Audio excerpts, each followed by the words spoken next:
السلام علیکم، میں ہوں ویس منگل والا اور آپ دیکھ رہے ہیں ورلڈ وائز، دنیا کو دیکھنے کا، جانچنے کا، پرکھنے کا ایک الگ زاویہ۔ سب سے پہلے دیکھتے ہیں آج کی ٹاپ سٹوریز۔ امریکی خاتون اونیجا اینڈریو رابنس پاکستان کے قانون سے کیا بالا تر ہے؟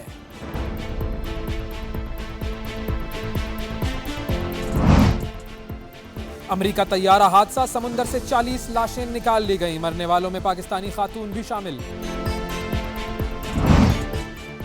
خیبر پختونخوا حکومت کا مذاکرات کے لیے وفد افغانستان بھیجنے کا فیصلہ۔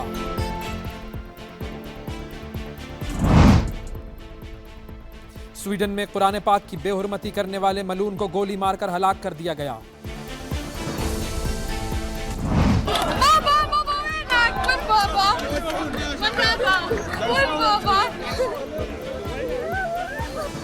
غزہ جنگ بندی معاہدے کے تحت اسرائیلی جیلوں سے 110 فلسطینی قیدیوں کو رہا کر دیا گیا۔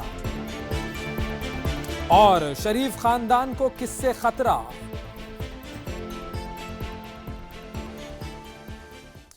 جی یہ تھی ٹاپ سٹوریز، اور اب ذرا پروگرام کو آگے بڑھاتے ہیں، لیکن سب سے پہلے یہ جو آپ کو کالی پٹی نظر آ رہی ہے اس کے بارے میں بتا دیں۔ یہ کالی پٹی جو ہے یہ صحافت کرنے والوں کے لیے امپورٹنٹ ہوتا ہے، ان کا قلم اور ان کی آواز، اور جب اس آواز کو دبانے کی کوشش کی جائے یا پھر اس قلم کو روکنے کی کوشش کی جائے تو پھر یہ کالی پٹیاں ناگزیر ہو جاتی ہیں۔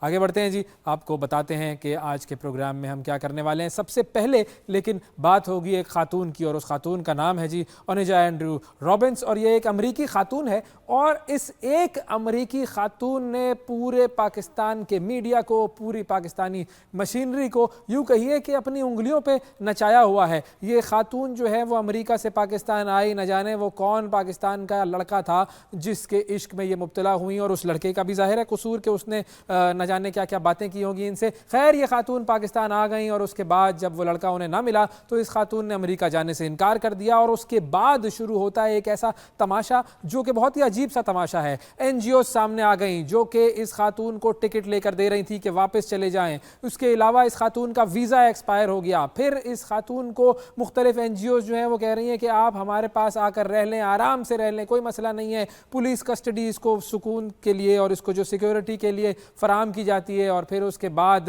یہ خاتون جو ہے وہ کہتی ہیں کہ مجھے اتنے ڈالر دیے جائیں تو پھر میں سوچوں گی کہ مجھے واپس جانا ہے یا نہیں جانا۔ اور پھر یہ خاتون جو ہے وہ اب لیٹسٹ نیوز یہ سامنے آئی ہے کہ اب آخر کار یہ خاتون جو ہے وہ اپنے ملک خدا کر کے جانے پر راضی ہو گئی ہیں، لیکن اس پر بھی انہوں نے کہا ہے کہ مجھے ایک خاص رقم دی جائے تو پھر میں اپنے ملک واپس جاؤں گی۔ اس خاتون کا ذہنی توازن ٹھیک نہیں لگتا، جو یہ باتیں کرتی ہیں وہ بہت عجیب سی ہوتی ہیں۔ کبھی کہتی ہیں کہ میں کراچی کو ریکنسٹرکٹ کروں گی، کبھی کہتی ہے کہ مجھے لاکھوں ڈالر دیے جائیں، کبھی کہتی ہے کہ پاکستان ہی میرا وطن ہے۔ لیکن یہ سارا عجیب معاملہ جو ہے وہ صرف ایک سوال اٹھانے پر مجھے مجبور کرتا ہے، اور وہ سوال یہ ہے کہ اگر کوئی پاکستانی امریکہ جاتا اور یہ کہتا کہ مجھے یہاں پر کسی نے شادی کرنے کے لیے بلایا تھا اور اب وہ شخص مجھ سے شادی نہیں کر رہا ہے اور میرا ویزا ایکسپائر ہو گیا ہے اور میرے پاس پیسے بھی نہیں ہیں، تو امریکہ والے اس پاکستانی کے ساتھ کیا کرتے؟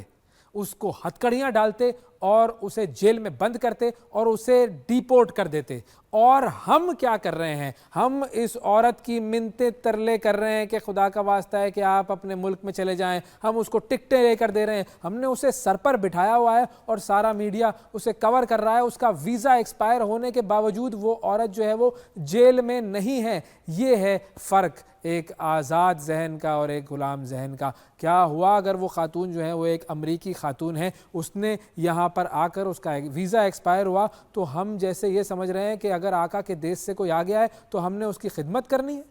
اس خاتون کو اس کا جو ویزا ایکسپائر ہونے والا معاملہ ہے اس کے بعد اسے ہتکڑیاں ڈال کر جہاز میں بٹھا کر اس کے ملک روانہ کر دینا چاہیے تھا۔ بہرحال اب دیکھتے ہیں کہ یہ معاملہ آگے کہاں جاتا۔ بات کرتے ہیں جی امریکہ کی ہی، اور امریکہ کی جب بات ہوتی ہے تو سامنے آتی ہے لاس اینجلس کی آگ، اس کے علاوہ مختلف سیلاب، طوفان، اور اب ایک طیارہ حادثہ سامنے آیا ہے۔ امریکہ کو آگ، سیلاب اور طوفان جیسی قدرتی آفات کے بعد ایک اور مشکل کا سامنا کرنا پڑا ہے۔ گزشتہ روز پیش آنے والے طیارہ حادثے میں 67 افراد ہلاک ہوئے، 40 افراد کی لاشیں جو ہیں وہ نکال لی گئی ہیں۔ مسافر طیارے میں ایک پاکستانی خاتون اسری حسین بھی سفر کر رہی تھی۔ اسری حسین ریاست کینسس کے شہر وچٹا میں کسی کام کے سلسلے میں گئی تھیں اور واپسی پر